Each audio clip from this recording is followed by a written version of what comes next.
시옷 인스티튜트.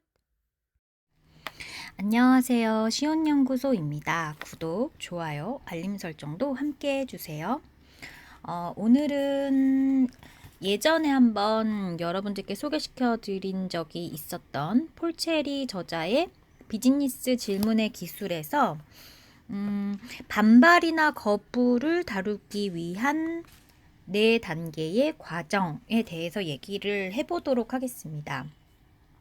우리가 토의를 할 때도 그렇고 누군가를 설득시켜야 하는 토론 같은 경우에도 그렇고, 그리고 저처럼 현장에서 학생들을 가르치거나 학생들에게 뭔가 어떤 내용을 유도해야 되는 퍼실리테이터의 입장에 있어서도 그렇고, 가장 좀 당황스럽기도 하면서 잘 넘어가야 되는 상황이 바로 반발이나 어떤 거부를 다뤄야 하는 현장의 경우가 될 건데요.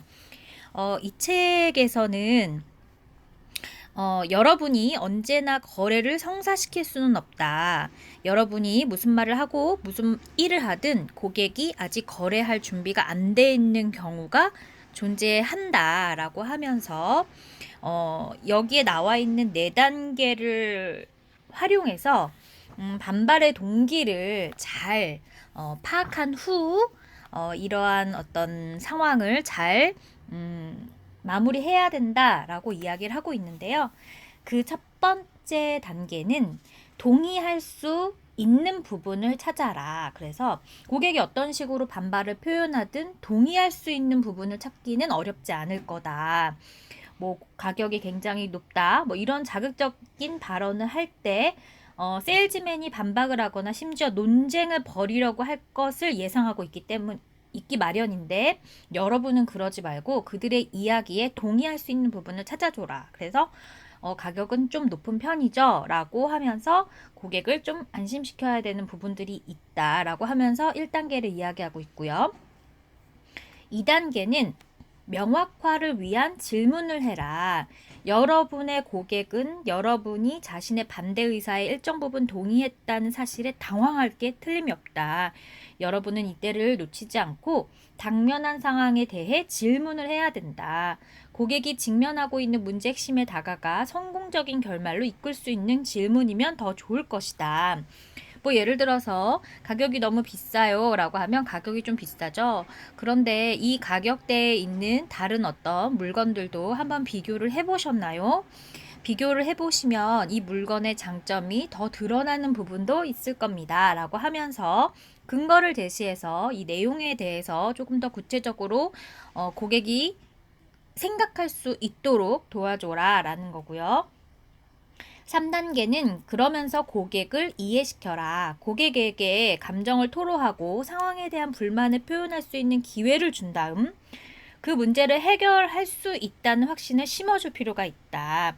그래서 이를 위해서 다음과 같은 어떤 방법을 활용할 수 있다고 하면서 결과, 사례, 비유 이렇게 3가지의 방법을 얘기하고 있습니다.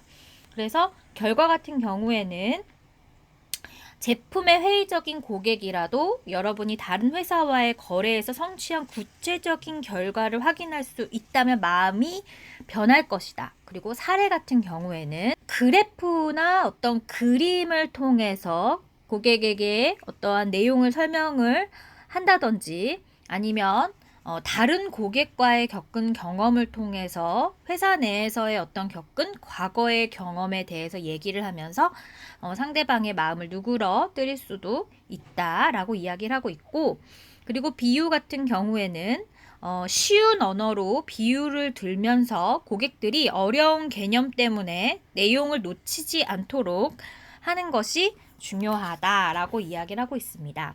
마지막 4번째로는 고객의 헌신을 이끌어내라 라는 건데요. 이 마지막 단계에서는 단순히 대화를 처음의 시점으로 되돌려 놓기만 하면 된다는데, 고객은 상황을 충분히 파악하고 있고 여러분은 고객의 필요에 대해 더 많은 것을 알게 되었으므로 이제 해결책을 제시할 수 있는 더 좋은 조건이 만들어졌다고 할 수 있습니다. 그래서 그 조건들을 다 파악을 해서 고객이 만족할 수 있는 계획을 세우면서 내용을 이끌어야 된다라고 하는데요.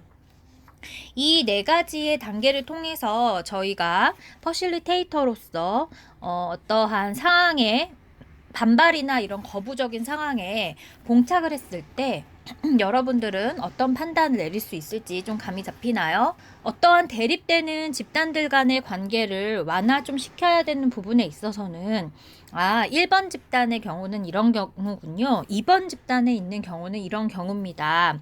그래서 이 두 집단의 어떤 문제점에 대해서 충분히 이해하고 있습니다. 이 이해한 부분에 대해서도 그래서 이러한 원인과 결과에 따라서 여기까지 오게 되었고, 두 번째 집단도 이러한 원인과 결과에 따라서 여기까지 오게 되었습니다.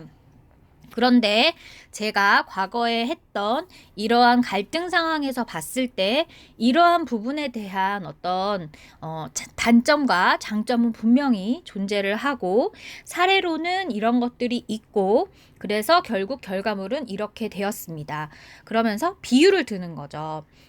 우리가 어렸을 때 이런 상황에 처해 있을 때 과연 어떻게 해결하는 것이 더 답이 될까요? 라고 하면서 비유를 쉽게 들어서 상대방을 이해시키고 나서 다시 처음으로 돌아와서, 그렇기 때문에 지금 현재 우리가 나누고자 하는 부분에서 가장 중요한 점은 바로 이 점입니다. 여러분들은 이 점에 대해서 앞에서 알아봤던 장점과 단점이 있는 것처럼 그것을 모두 취할 수 없음을 알고 있을 겁니다. 절충적인 타협을 할 것인지 아니면 한 발짝 서로 한 단계씩 물러날 것인지에 대해서 우리는 고민을 해봐야 할 것입니다. 이렇게 이야기를 이끌어가는 것이 퍼실리테이터로서의 매우 올바른 입장이라 볼 수 있겠죠. 또는 그 학습자들의 어떤 수업 와중에서도 학습자들이 궁금해서 질문을 한 내용에 대해서 맞습니다. 그렇게 하는 것이 맞습니다. 그렇지만 지금 이 상황에서는 그러한 상황에서의 볼 수 없는 이런 부분들이 있습니다. 예를 들면 제 과거의 경험을 통해서 얘기한다면 이런 부분입니다. 결국은 우리가 지금 현재 이야기 나누고 있는 이 주제에 포커스를 맞춘다면 우리는 이러이러한 부분을 생각해 봐야 할 것입니다. 라고 이야기도 할 수 있겠습니다. 저도 이 영상을 만들면서 스스로 좀 되돌아보고, 그리고 앞으로 제가 퍼실리테이터로서 역할을 하면서도 이러한 부분은 꼭 염두에 두어야 되겠다라고 이해가 되었는데, 여러분들께도 꼭 한번 시도해 보실 수 있는 기회가 되길 바라고 도움이 되길 바랍니다. 그럼 여러분 다음 시간에 또 만나 뵙겠습니다. 안녕.